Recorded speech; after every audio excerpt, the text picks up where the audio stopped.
Hello, नमस्कार सर्वांना. तुम्ही कधी फ्लॉवर आणि बटाट्याची अशा पद्धतीने भाजी बनवली आहात का?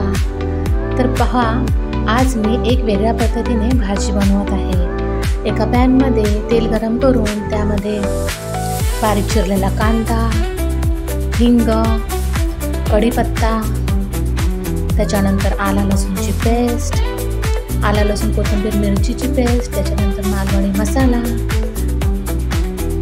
हे सगळं ॲड करून मिक्सरला लावून घेतलेलं ओल्या नारळाचं खोबरं हे मी झाकण मारून वाफेवर शिजू देणार आहे.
त्यानंतर यात ॲड करायचा गरम मसाला आणि आपण कट करून घेतलेला फ्लॉवर आणि बटाटा यात मिक्स करून चवीपुरतं मीठ टाकून घ्यायचं, गरम पाणी टाकून घ्यायचं आणि कोथिंबीर टाकून घ्यायची आणि छान असं वाफेवर शिजू द्यायचं.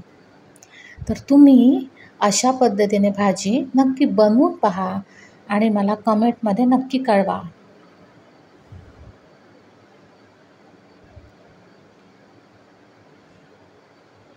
तर तुम्हाला ही रेसिपी आवडली असेल तर माझ्या चॅनलला सबस्क्राईब करायला विसरू नका. थँक्यू.